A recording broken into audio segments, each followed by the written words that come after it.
Good evening, everyone. Welcome to another library talk presented by the Master Gardeners of Napa County and Napa County Library, our partnership. And before we get started, we have a little bit of housekeeping things to do. And one of them, of course, is to turn it over to our partner, Stefana Pramick from the Napa County Library. Stefana? All right, welcome everyone. I'm happy to see that you've joined us. I have a couple of books to recommend this month. The subject is roses. The first book that I have is Roses Without Chemicals, and it's by Peter F. Kukielski. And this author is the former curator of the Rose Garden at the New York Botanical Garden. And he highlights 150 disease-free varieties.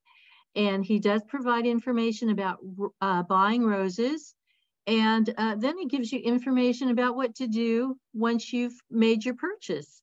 So he will give you simple cultivation techniques and ideas about what you can do to make those roses you've purchased turn into beautiful, healthy flowers. I have another book called The Ultimate Rose by the American Rose Society. And it's a look at the history of roses. There are beautiful photographs in this book with great descriptions of the roses. It's an opportunity just to spend some time turning the pages and looking at the beautiful plates and beautiful descriptions. It gives you a little bit of an idea of the many different varieties and types of roses that are out there. And there are a few pages discussing the growing and the care of roses, but mostly it's designed for you to take a look through it and get an idea of the varieties that are out there and to relax and enjoy the beauty of this special flower. The only thing missing is the fragrance. It's just an incredibly gorgeous book. And so anyway, both of these books, they're at your local library. So please come in and take a look for them. If you don't see them on the shelf, you can place a hold on them, and the people at the reference staff are very happy to help you. So thanks a lot. I'm looking forward to tonight's program, and it's back to the Master Gardeners. Thank you, Stefana. So tonight our topic is Love Your Rose Garden, as you've heard. And just a little bit of information before we get started. We talk a little bit about our mission and the UC Master Gardeners of Napa County. Our goal is to extend the research-based information and knowledge that we've learned from our certification and training on practices such as pest management and sustainable landscape, water conservation, and so forth. And so those are the topics that we try to bring to you each Thursday, the first Thursday of every month through the library talk. And public education is our goal. Next slide, please. And just before we get started, and one other housekeeping chore is to remind you that the state sends a survey to all the participants, and that is, the goal of that is to kind of measure how we're doing as far as meeting our goals of education. So if you don't want to receive that survey, please put your name in the chat now, and your name will be removed from that survey. But we do hope, if you don't mind, that you'll allow us to send that survey and you'll give us some feedback on our presentations. Okay, I think we're ready to go, and I'm going to turn it over to Mary Hudson and Becky Bailey, Master Gardeners, and the talk tonight is all about roses. Okay, before we get into that, you want to remind people about their questions? Yes, thank you very much, Lonnie, for reminding me. As we go along, if you have any questions regarding the topic, please put them in the chat and we will answer all your questions at the end of the presentation. All right, we're going to turn it over to you. I think Becky. Mary. No, Mary. Good evening, everyone. Hi, on the screen in front of you, you see the rose cycle. This is a great month-by-month outline of rose care throughout the year. You might find that this is a very handy little chart to have. And at the end of this presentation, there'll be a link to how you can get it for yourself. So you don't have to take a screenshot if you don't want to. Next slide, please. Tonight's workshop will just focus on the care for the first quarter, January through April. You can access this chart again on our website by typing in UC Master Gardeners of Napa County. And you'll find it, as I said, this would be a very useful, handy guide for you to have at home to refer to as throughout the year. Next. Now we're going to focus on the different types of roses so that we can just cover all of our bases. And these are the basic rose types that we are most familiar with: hybrid teas, floribundas, grandifloras, climbers, trees, and carpet. Next slide. Hybrid teas. We're going to start with the hybrid teas.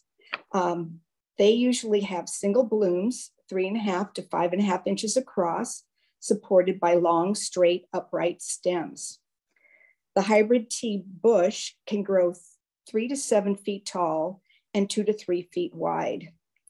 Hybrid teas, not surprisingly, are the most popular rose. They're usually fragrant and are great in cut flower arrangements. Hybrid teas are the roses most commonly associated with Valentine's Day, which is coming right up. Next slide, please. Floribundas and grandifloras. Floribundas are roses characterized by large clusters of flowers on a single stem. In other words, you could have an entire bouquet on one stem. The blooms are generally smaller than hybrid teas, averaging 2.5 to 3.5 inches across, and the bush is generally 3.5 feet tall and 3 feet wide. Floribundas reflower continuously throughout the season and usually have no fragrance. Grandifloras, on the other hand, as the name suggests, have large showy flowers and bear 5 to 7 blooms on each long stem. They are tall and hardy, growing 6 to 8 feet tall, and are characterized by a combination of hybrid tea blooms, the repetitive growth cycle of floribundas, and can be quite fragrant. One comment about floribundas, on this slide that you see in front of you, you see blooms on the outside of the bush, if you will, outside of the stem that have already opened. And in the center, there are buds that haven't quite opened. If you want to prolong your show of flowers, once the open flowers are spent, cut those off, and you'll still have the buds that will open for your enjoyment. And they could show either the way you see it on this slide, where the open buds are on the outside, or it could be the other way, where the open buds are on the inside and the buds are on the outside. So no matter what, don't cut it all off. Be sure to enjoy your floribundas for a long time. Next slide, please. Tree roses, they're also called a rose standard, and they're created by grafting 2 to 4 rose bush buds onto an upright 3-foot single stem. The single stem is usually a Dr. Huey, which you'll be learning a little bit more about in a few minutes. The grafted rosebud can be either a hybrid tea, a floribunda, or a grandiflora. Tree roses are very popular in landscape design since it puts the rose closer to eye level and are very showy even in the back of a garden or along a walkway. Next slide, please. Climbers. Climbers are very vigorous growers with long flexible stems and are easy to train on trellises, arbors, over archways and pergolas, as well as on walls and fences. Climbers produce an abundance of flowers throughout the year, which can grow both on old canes or on current season growth. They can grow solo or be paired with other climbing plants such as clematis for a multicolored effect. Becky will be talking to you more about combining planting roses and other plants later on in this presentation. Just a note, you won't want to prune a climber for the first couple of growing seasons until it has reached the look that you want. Next slide, please. Carpet roses. Carpet roses are considered ground covered roses, growing no more than 2 to 4 feet tall, and depending on the variety, growing 4 to 5 feet wide. They have an abundance of small blooms, as you can see on the slide. Carpet roses are great. They're low maintenance, extremely disease resistant, and drought tolerant. They're great placed along a walkway or under large shrubs in landscape. So now that you're familiarized with the major rose types, Becky will talk to you about bare root roses and more. Thanks, Mary. Bare root roses. This is a great picture of what I would love to have arrive at my front door. But whether you're looking for a special new rose as a gift with Valentine's Day coming, or looking to fill an empty spot in your own rose garden, winter is the time for buying. Bare root roses are available in the winter and in stores as well as garden catalogs, and they offer an opportunity to get a wider variety of roses than may be available at other times of the year. As the name describes, the roots on the plants are not in soil, and the plants are dormant. They take up less room at the nursery, so the prices are normally lower than they will be just a few weeks later in the season when they've been potted up. Next, please. This is a comparison of grafted and own root roses, and most modern roses are grafted. It's a vigorous rootstock called Dr. Huey, and the photo on the left shows the grafted rose with the dark black line indicating where the graft or the bud union is located. Dr. Huey rootstock is below the bud union, and the rose variety that you purchased is above the line. Ideally, you'll never see the rootstock growth in a grafted rose because it should stay underground. It's in most modern roses are grafted. Own root roses are being offered more often. Reputable rose producers have researched which varieties of their roses grow better as grafted or on their own roots. So you can pick the rose you want with confidence that it'll be successful. Own root roses are especially popular in colder climates where the plant above ground may be killed by a very hard freeze. The rose can resprout from the roots, true to the variety that you purchased. Next slide, please. I had mentioned Dr. Huey.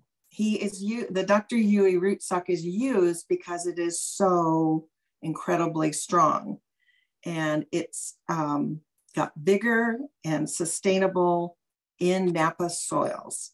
Occasionally, though, it can become a bully. It's vigorous but dull red, simple rose that is shown in this photo trying to take over where it used to be an iceberg rose, the white one. Remove all of the sprouting growth, even going underground a little bit to keep that rootstock below the ground where it belongs. Next slide, please. When you purchase a bare root rose, and either you come home from the store or you get it at your front door, you can have to do a little bit of examining of it. Make sure that the roses don't dry out. The roots of the rose don't dry out. It's actually always best to plant your bare root as soon as you get it. You prepare the planting hole, digging it a little wider than the roots are, but no deeper. just to where the roots flare off the trunk, which is called the crown. Native soil is the soil that exists in your garden. We don't recommend adding any amendments when planting. Your soil is likely fine, and if it isn't, amending it will not likely create a better environment for your rose. Always think of the right plant in the right place. Once your hole is dug to the proper size, create a mound of native soil in the middle of the planting hole over which the roots will be draped. This mound will support the roots and prevent air pockets around the roots. Before planting, prune off any roots that have been broken in transit. Place the roots over the soil mound and spread them out evenly. Next slide, please. Backfill the planting hole with native soil, making sure the soil covers just above the root flare. Don't cover the bud union where the graft was made. The plant and soil may settle, so it's always better to plant a little higher to allow for this. Your final planting should be at or a little higher than the surrounding grade. Planting deeply to bury the bud union may be a good practice in extremely cold climates, but not in Napa. Water your new rose plant in to settle the soil and remove any of the air pockets around the roots. If you have a tag of any kind, whether it's wire or plastic, please remove it because they actually, as the cane grows, it can be strangled, actually cut in and damaged by the tag that's surrounding the cane. The slide on the right shows that we recommend building a berm just outside the planting hole to direct irrigation water into the root zone. This is a great technique unless we're having a rainy season when too much water in the root zone could drown the roots. If you've created a berm, it's best to break down some of the drainage holes in it during the rainy season. Now Mary's going to share some great information to protect you, the rose gardener. Thank you, Becky. Well, here on the screen, you see 4 items. On the far left, we have gauntlet gloves. These gloves are usually made out of leather. And as you can tell, they're very high gloves. They go almost elbow height. And they are intended to protect your arms and hands from rose thorns. Very important piece of equipment to have. In the center, you have sunblock. You can, as you're pruning your roses and spending time with your roses, as the sun gets stronger and stronger throughout the year, you'll find that you can easily get too much sun unless you protect yourself against the sun. In the far right up top, a hat will also help not only protect your skin, but also the top of your head from getting sunburn. And then finally, down below, we have sunglasses. Now, not only will sunglasses protect your eyes from the sun, but it'll also protect your eyes from potential thorns as you get in there trying to wrestle around with a cane that's a little out of reach. So these are all 4 wonderful, important tools of the trade for you. Next slide. This is what can happen if you don't wear your gauntlet gloves. Rose thorns carry bacteria or can carry bacteria. They generally do carry some bacteria. And if you get pricked, you can wind up getting either a nasty bruise like you see here, or it could get even worse like sepsis. So you just want to make sure that you protect yourself from any potential health hazards. Next slide, please. And now here are the tools of the trade for caring for your roses.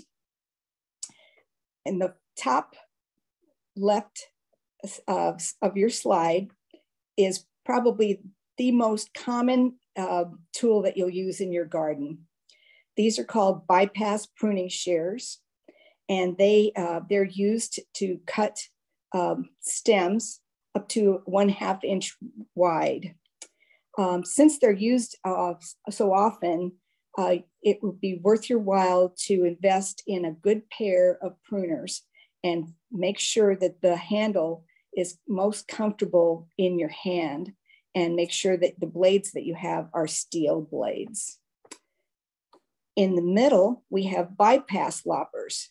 Sometimes the stems are bigger than 1/2 inch. And so bypass loppers are very handy for cutting large branches or canes up to 1.5 inches wide. The long handles give you more leverage and can reach into areas you can't step into. On the bottom right, you have a folding saw. The folding saw comes in various lengths blades and can fold down into the handle for safe storage and blade protection.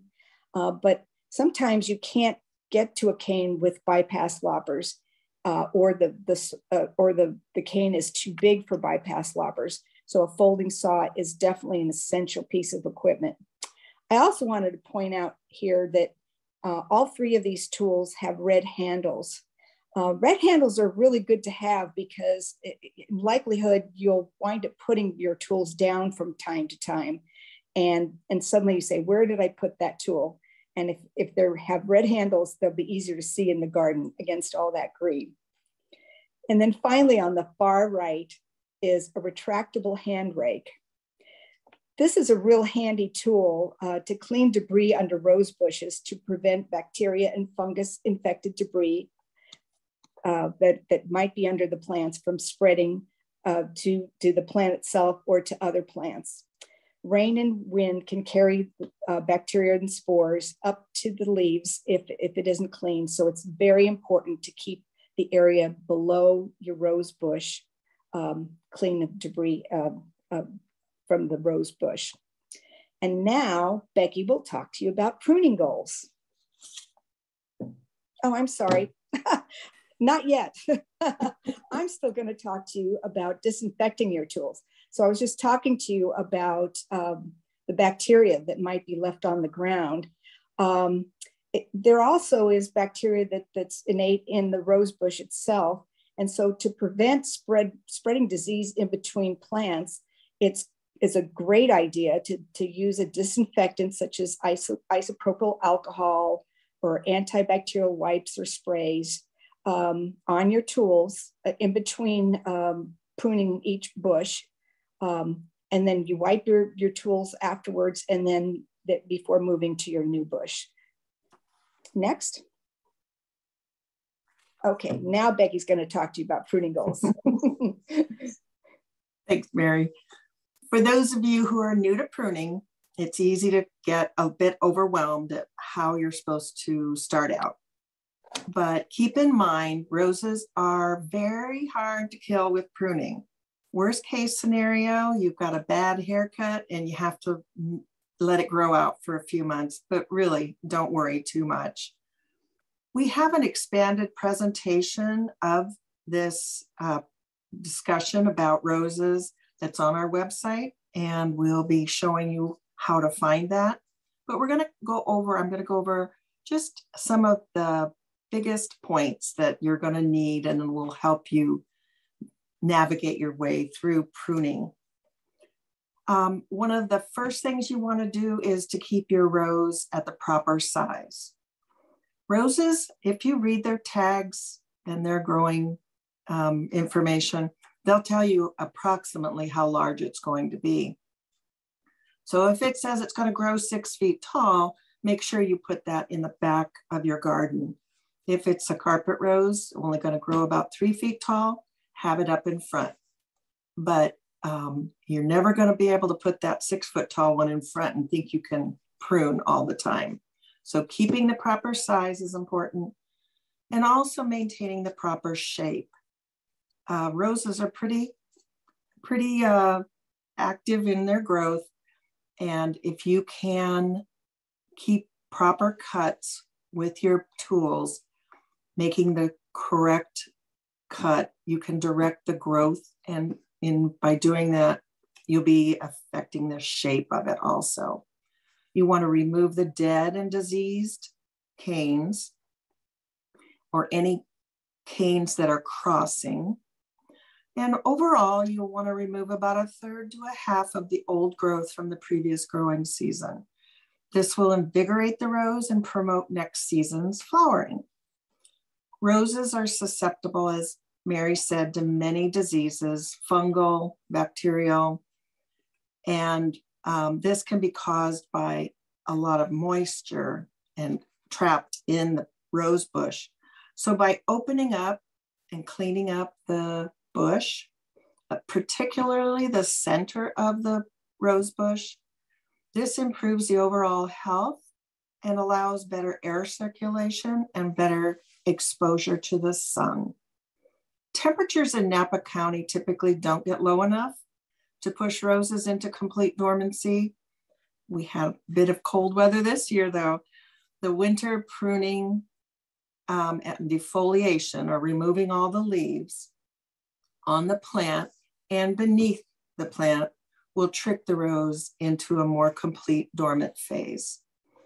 And this is very important that all of the pruned material that you take off of your plants, because of the microorganisms that might be living on them, need to be disposed in your city yard waste bin.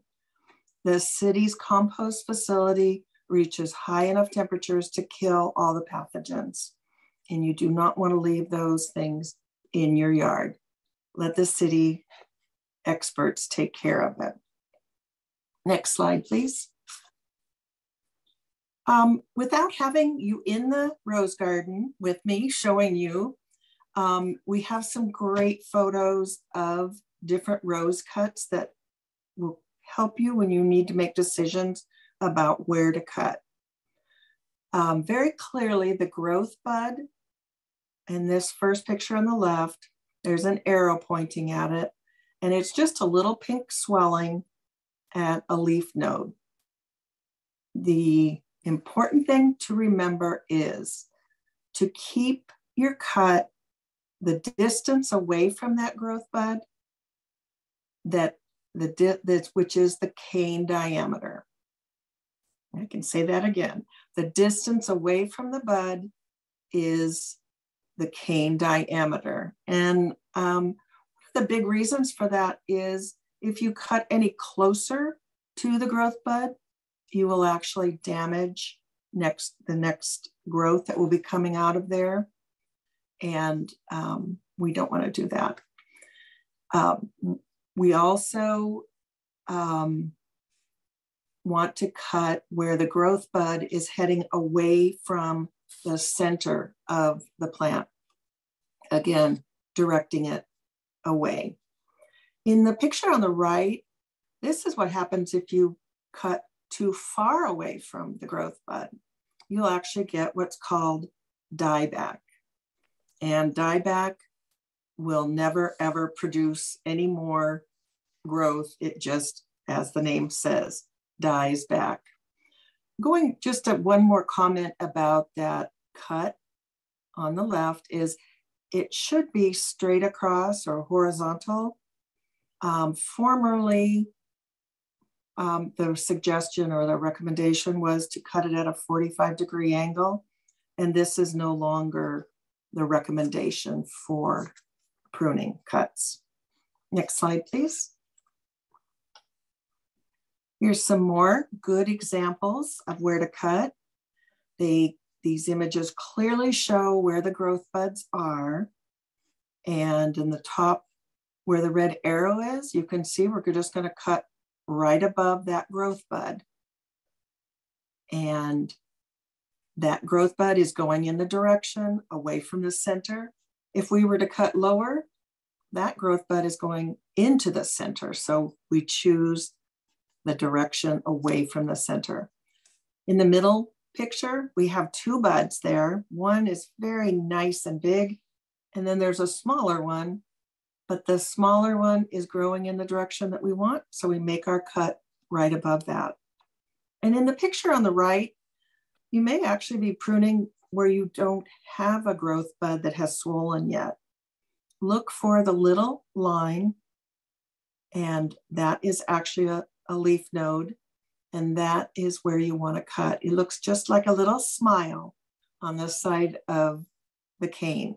So make your cut again, right above that. Next slide, please. Mary gave you all of the different types of roses that we're going to talk about. And now I just want to tell you how they differ in their pruning techniques.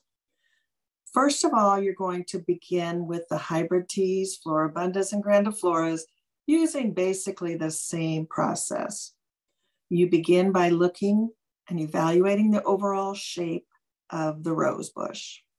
Your goal is to rejuvenate the plant so it can put on a spectacular show for you. And in the first picture on the left, there's a tangle of last year's growth, and you will begin to cut it out. You want to cut crossing branches, branches that have many, it looks like many cuts have been made and it's kind of a zigzag. Remembering to open up the center as you go, allowing the sun and air in. As you look at the picture on the right, we have begun the process, so it's getting there. And the next slide will show you some of the things that you might come in contact with during your pruning. Next slide, please. The first cut we made on this rose revealed some diseased cane. It's that brown tissue on the inside of the cane. And when we made that cut, we left some there. So we needed to make another cut to reveal clean wood in the picture on the right. So that was a progression. You sometimes have to make 2 cuts to get to healthy tissue. Next slide, please. The final shape here on the left has been completed, but there were some leaves still left on this rose. So we pulled them off, and with the wonderful rake that Mary showed us, we are going to rake those all up and remove them from the area because they do harbor pathogens. In the picture on the right, your job is done. Beautiful symmetry, and it's simplified, and you're all cleaned up. No leaves underneath. Next slide, please. Climbers. Climbers are great because they cover a lot of territory. They grow vigorously, and they actually can go from a very small plant that you plant one year to covering, in this case, a trellis that is next to a big shed. This rose actually covers a shed. So you can see our before and our after. But in the next slides, we're going to talk about how we got there, some of the cuts we had to make. Next slide, please. The first cane that we're cutting in the picture on the left, and you get this with climbers a lot. They're vigorous, and the size of their canes is very large. So we bring in the saw because no clippers or bypass loppers are going to cut through that large cane. You just cut right above, just as we've been doing with everything, right above a nice cane that's growing in the direction that you want. So the saw will create a very nice clean wound. And this brings up something that a lot of people are curious about. In the past, people have used a gummy type of wound dressing that goes on a large cut like this. It sounds like a great idea, but the reality is it is no longer encouraged because it traps microorganisms underneath the gooey dressing, and it doesn't allow the rose to heal itself. So it's really not a good choice. Next slide, please. After you've gotten the big canes sawed off, then you go to the smaller canes that you want to remove using a lopper. Here you can see where we got right where we wanted to be and took that lopper in with the long handles so you can reach up and inside the climber. On the right is the type of stem that we would use with our pruning shears. Next slide, please. This is a great progression from just after we pruned, right at the end of the year in 2020. And in the middle picture, that in that spring in April, that lovely Sally Holmes rose was full of big buds ready to burst. And in the far picture, you can see that it is fully covering and definitely reaching up to the top of that shelter there, that shed behind it. One of the things about a climber is you definitely want to make a two-dimensional plant out of this. So you want to cut above and on the width, but any growth that comes forward that may scratch people as they walk by on a sidewalk or get in the way of people on a patio needs to be removed. Tree roses. This is a beautiful tree rose, a nice iceberg tree rose. And they're basically just like either the Floribunda or grandiflora that's been grafted onto the tall slant stem, and you follow the same pruning methods. In the next slide,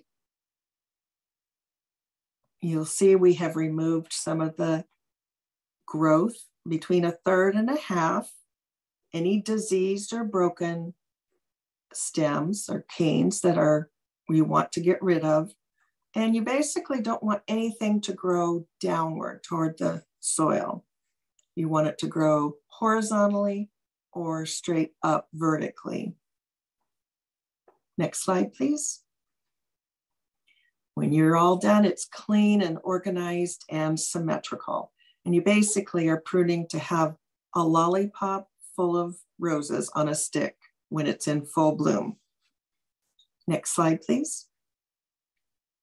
And carpet roses. Carpet roses are very fast, very dependable growers. They bloom quite a bit, but when it's pruning time, it's kind of a big tangled mess.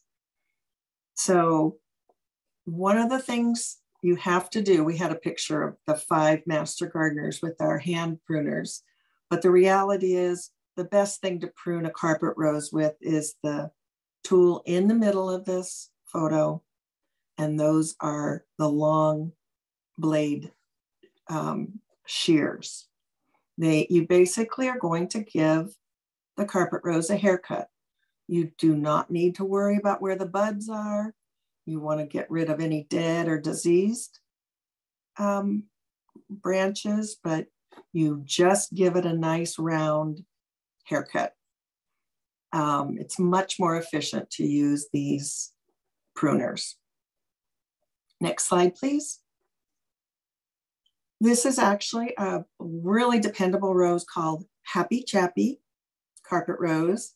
And in the first picture, this is what it looks like when it's pruned. You don't even need to remove all the leaves. You just get rid of about 1/3 to 1/2 of last year's growth. In the middle picture, you can see all of the buds getting ready to bloom. And in the far right, you can see that beautiful coral pink bush full of tiny little roses that are just really lovely in the garden. And now Mary is going to address some other important winter chores. Thank you, Becky. Well, now that your rose bush is pruned, this is a good time to do an irrigation system check. You'll want to flush the lines, check for missing emitters and broken pipes, and check positioning. If you have pets or wildlife that visit your garden, they may have damaged or repositioned them for you. So if you don't check now and wait until the spring when you start irrigating, you'll have a much harder time trying to reposition the emitters or make any repairs that you need. So do it now. Next slide. Winter mulching. So once you've checked your irrigation system and performed any needed repairs, you should consider adding at least 3 inches of mulch on top of your soil. Mulch has many benefits, such as protecting your soil during rains, conserving moisture, maintaining temperature, ground temperature, and protecting from compaction and controlling weeds. Plant-based mulch also breaks down into organic matter, which further enriches your soil. So the types of mulch that we recommend are the shredded bark that you see in the photo, or other materials such as straw, shredded leaves, healthy ones, of course, or aged compost. We do not recommend cocoa mulch because that can be harmful to pets or wildlife, or rubber, which doesn't break down, and gravel, which reflects more heat than recommended materials. Due to this, if you use gravel, you'll have greater water demands from your roses. However, that said, if you live in a fire-prone area, you might have to consider using materials best suited for your location and risk. Okay, next slide.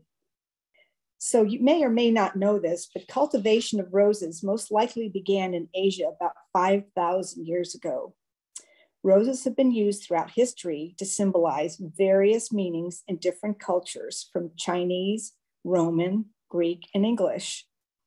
The meanings of the rose colors that we use today originate from the Victorian era in Western society. So on the screen in front of you, as it says, red is synonymous with love and passion. That's probably a really good reason why for Valentine's Day, if you're going to give anybody a bouquet of roses or receive a bouquet of roses, it's probably red long-stemmed hybrid teas.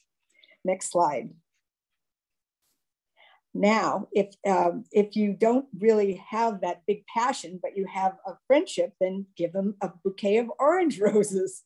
Orange roses are beautiful and they're just delightful, and they always make people feel cheery.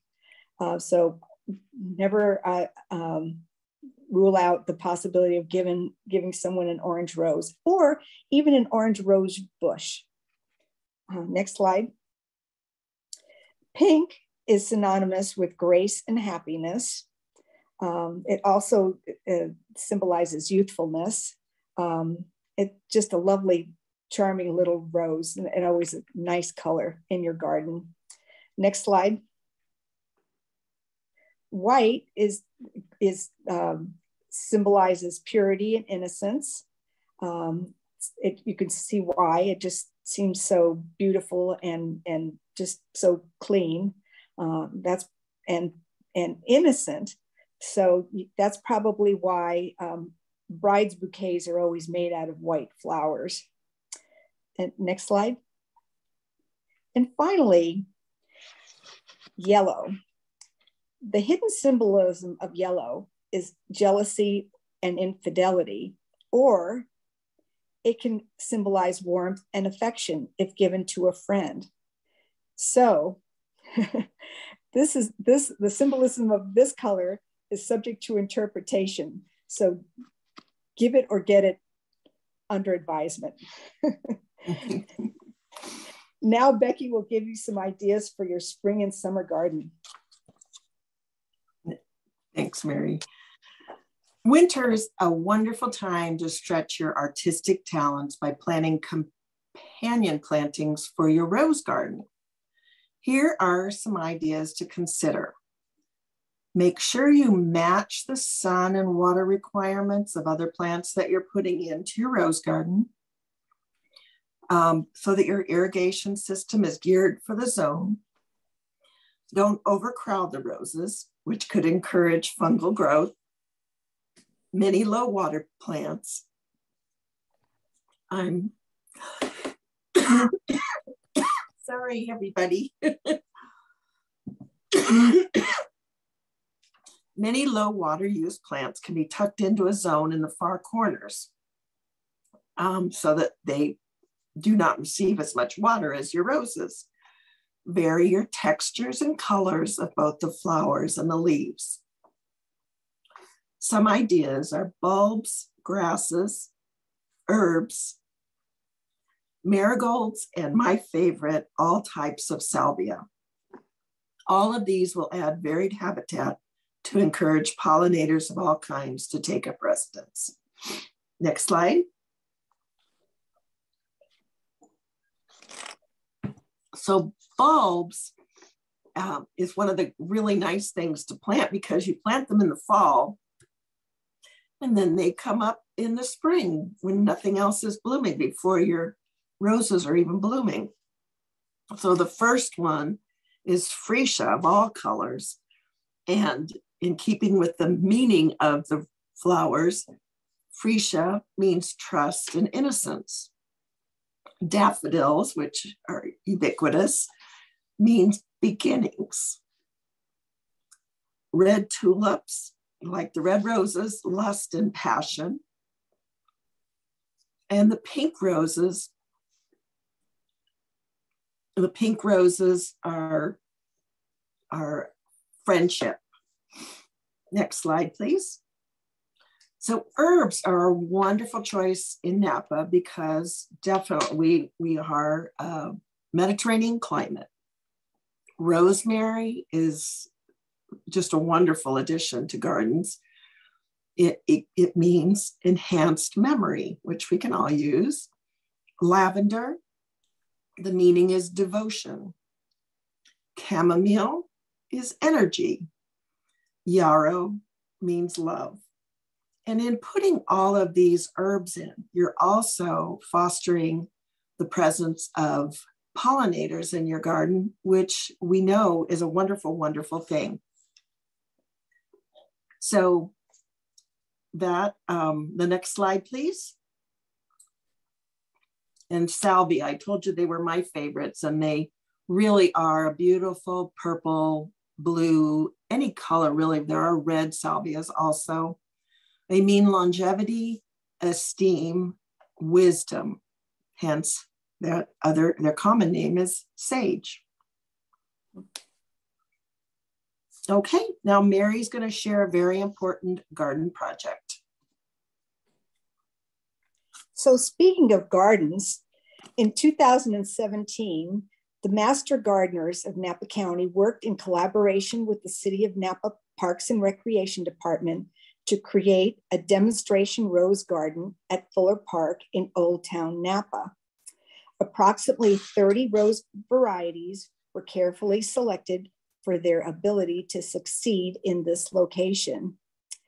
Master gardeners continue to work on site to prune and weed the garden twice a month throughout the year, usually the first Sunday and the third Thursday of each month from 10 a.m. to noon. Look for signs indicating that master gardeners are in the garden. They're more than happy to talk to you about rose care and answer all of your rose questions. Next slide, please. And here again, once again, is the rose cycle. I saw that somebody put in the chat, what is the best time to prune your roses? If you look on the top here, you can see in January is a good time. That's actually the time to start. And then in February, you finish your pruning and cleanup and mulching. As I said, this is a wonderful chart to have handy throughout the year. And so if you go to that website that you see on the right, you'll be able to access this, this chart and be able to print it out for your own use. Okay, I'm going to take over now. Thank you. Mary and Becky. That was wonderful. We keep talking about our website, and we just wanted to print the address big enough that you could see it clearly. And we hope you'll just like carry it in your heart, because it will help you so much with your gardening. When you punch in that web address, you will pull up the Napa County Master Gardeners page. And if you come about halfway down the page, you are going to find a section that is marked past programs and events. And in that, you are going to find the much more extensive presentation that Mary and Becky did in January on roses.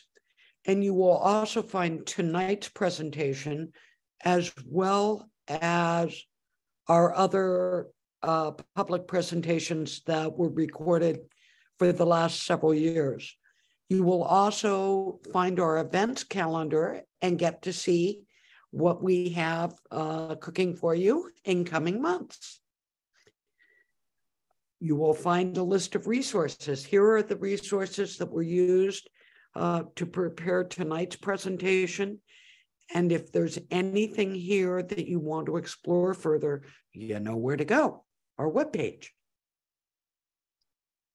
And we did want to just take a minute to tell you about things that are happening this month with Master Gardeners. The Food Growing Forum, which will be via Zoom on February 12th at 3 o'clock, is on winter seed starting and planting.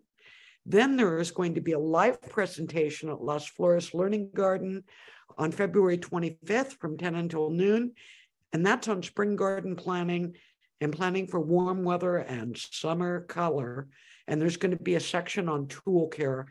And as Mary showed us, looking at all the various paraphernalia that we use to address our roses, taking care of your tools is important. Also, pretty much this time next month, on Thursday, March 2nd, we'll be doing another library talk on, and this one will be Success with Citrus, Large and Small. So that concludes the content portion of tonight's program, and we are going to open things up for questions. There was one question from Jennifer about spreading wood ash around roses. She wanted to know how much is okay to spread around my roses. I just looked up wood ash because I have a neighbor that brings me his wood ash. And one of the best things about wood ash is that it has calcium in it. So and calcium actually allows other nutrients to be absorbed by the roses. I would say if you put maybe 2 or 3 cups, just sprinkled it around, but not too close to the plant. You want it basically to be able to kind of get down into the soil. But it is a really good thing to have in your garden. Don't seem to be any more questions at this point. I have a quick question, please. Sure. Okay. Yeah, so I have 2 very large cane roses, climbers, and they're basically 8 feet tall, maybe taller. And what's happening is that the flowers and the buds, they're all the way up at the very top. And the rest of the rose is just very thick wood. And I was wondering, those roses were here when we bought the house. So I don't know how old they are, but they are climbers. And so I wanted to know what I should be doing, because basically it's just like lot of bush way up there, and I don't know what to do with it. It's just because I can't reach them. They're very tall. So I was wondering if, I mean, is the end, that means the rose is kind of done now, or? Oh, no, it's not done. It's not done at all. It just hasn't been pruned in a long time. Yeah. Well, I'll start, and Becky, if you want to chime in, that's great too. But I would highly recommend that you start by bringing down the height, not super substantially, but at least to the point where, the goal being that eventually you'll be able to prune it on the ground. I suspect it's what you're saying. It's so tall that you'll need to get up on a ladder to do that. Correct. And these are really thick canes that you'll have to saw off. But yes. don't be discouraged from doing that, because roses are very resilient. Roses will, it's very hard to kill a rose by pruning it. If anything, it invigorates it, and it'll actually invigorate new growth. So as you're looking out at your stems, the big long stems, the big thick stems, see if you can't find any little nodule, if you can find any kind of nodule, and cut it right above that, Okay. Yeah. Becky, you want to add anything to this? I do. One of the things I think is really important with an overgrown plant like that is to reduce the number of canes that you have. If it hasn't been pruned for years, you may have 8 or 10 canes coming out of the ground. And what I would do is to bring it down to 5, maybe 3 to 5. You have only so much energy that the roots can feed. So if you reduce the overall canopy, if you will, like a tree, but the overall draw of nutrition from the roots, you're going to get a better plant. And then, as Mary said, cut the remaining ones down to a point where you want the flowers in an area where you can see them. You don't want to get binoculars out and look way up to see them.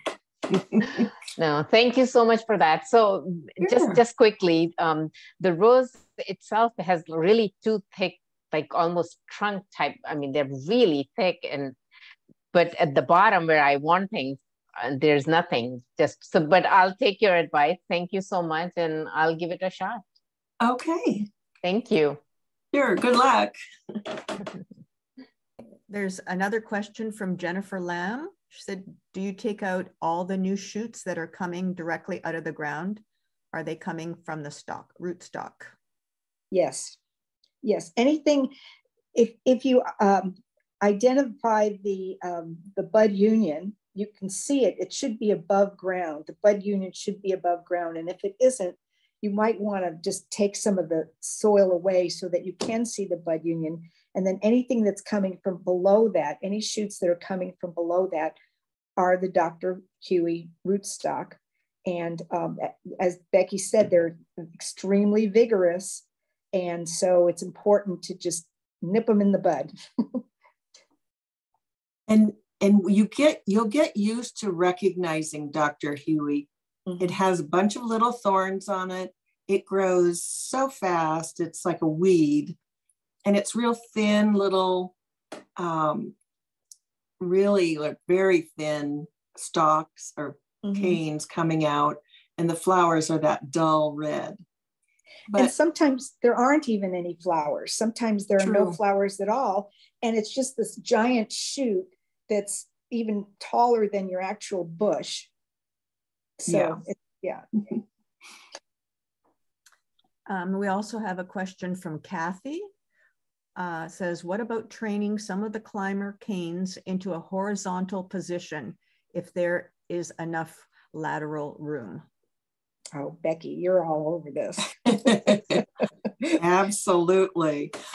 This is really what you want to do. You want to get them to be going. You want the climber to be going, as we said, horizontally and vertically. One of the things, a little trick you can do is to take a flexible green stem and bend it over and tie typically a climber has to be tied with something, whether it's with the green plastic, which I don't like. I use torn up cloth sometimes. There are Velcro ties or Velcro straps that are reusable. There's covered green wire with plastic around it. But if you bend that really nicely over, it will actually push more flowers vertically. It kind of signals the plant to push more buds out going up. So it's kind of a fun thing to do, but you definitely have to train the bush against the trellis. And we have a question. Run out of time. Unfortunately, it's a little past 8, so we're going to have to no longer take questions. You can also contact us directly and even send questions to the help desk, and they'll be happy to answer your questions as well. Thanks everyone for joining tonight. Thank you. Thank you. And if you do want to call our help desk, the question for the class, where would you find the contact information? It will be on our webpage along with everything else. So we hope you take advantage of these resources, and we'll see you next month.